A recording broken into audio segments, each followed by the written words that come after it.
Coming up on Mountain News this morning, we'll take a look at what one political science expert is saying about former President Trump's conviction.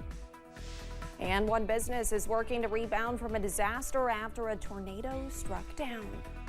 Dedicated to Eastern and Southern Kentucky, this is WYMT Mountain News this morning.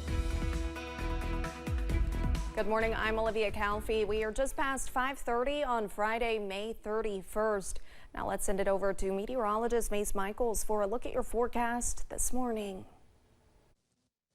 A little hazy, foggy this morning. You'll notice in the background of our Whitesburg camera, Olivia, you have a little fog look, but it's not really too much, not really hurting the visibility, as you can tell there at 49. And the visibility underneath some of these cloudy areas here in Hazard is actually okay.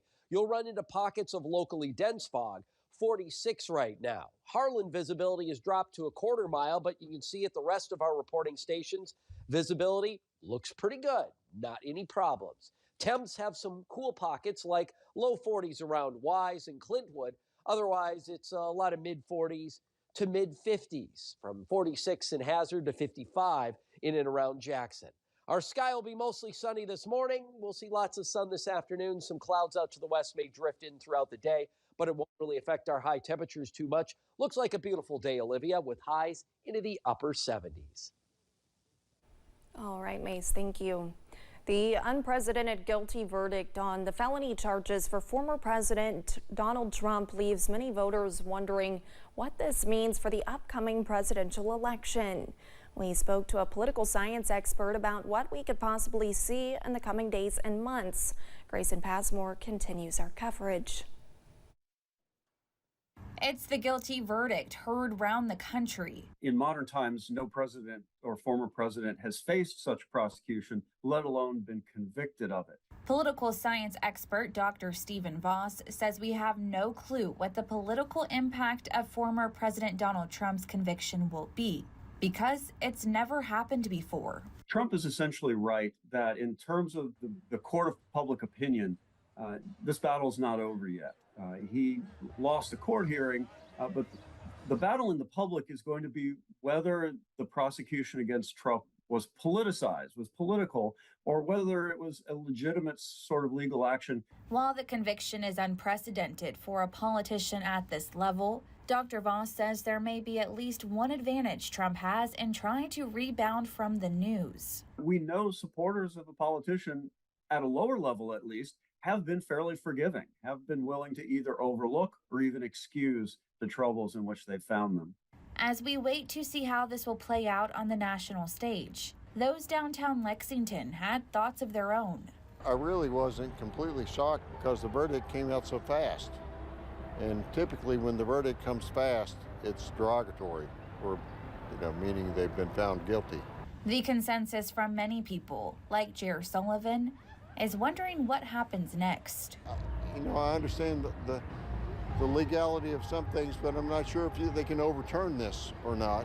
In Lexington, Grayson Passmore, WKYT.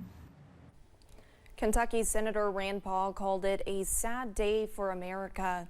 Congressman Hal Rogers said, quote, President Trump's trial was an outrage and deeply unfair. It was a political travesty and will be reversed on appeal. It is a weaponization of the courts for political gain.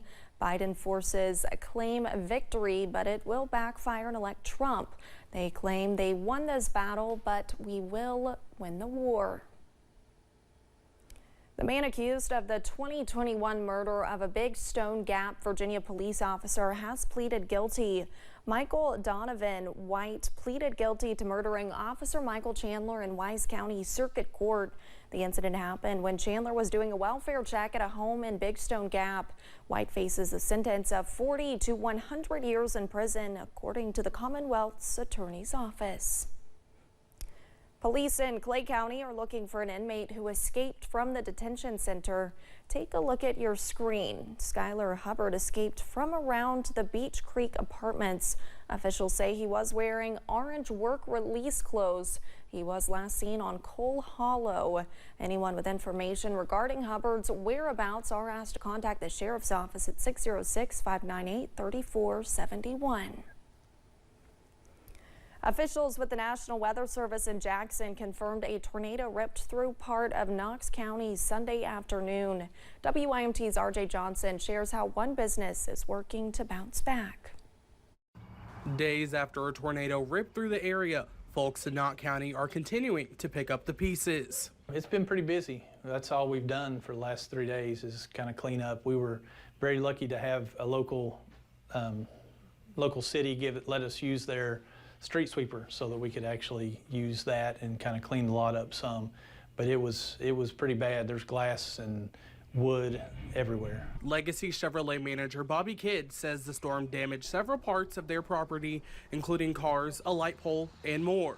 One weird thing was we had, I guess, about 8 trucks, and it blew all of the gas lids off, and they ended up all the way down by Lincoln School. Just the edge of them, not the whole thing. Also near Lincoln High School is this. A tree hit part of one man's home with trees down in other parts of the community.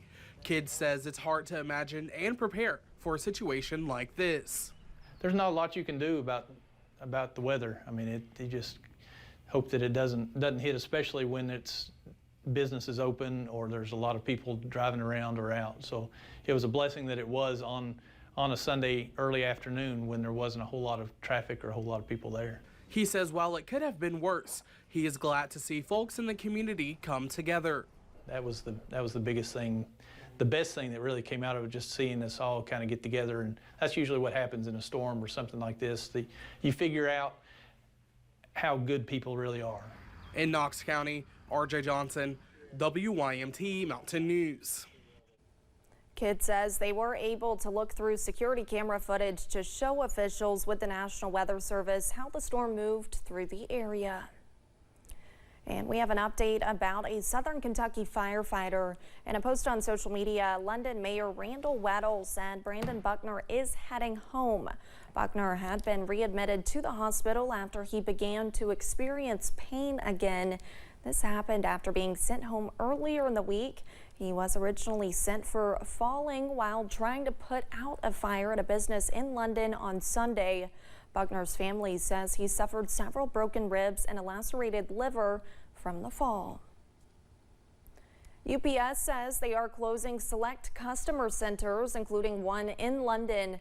The London UPS Customer Service Center is located off Highway 25. Officials said they will be closing as of June 24th.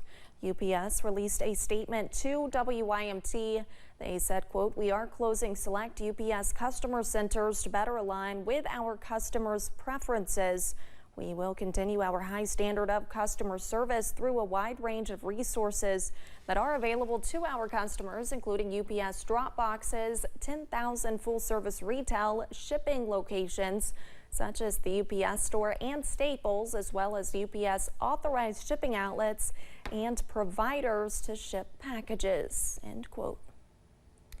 Governor Andy Beshear announced more than $5 million for 5 counties, which will go towards supporting site and development projects. One of those counties receiving funding is in our area. The Clay County Fiscal Court, on behalf of the Elk Hill Regional Industrial Authority, will upgrade water infrastructure to the Elk Hill Regional Industrial Park.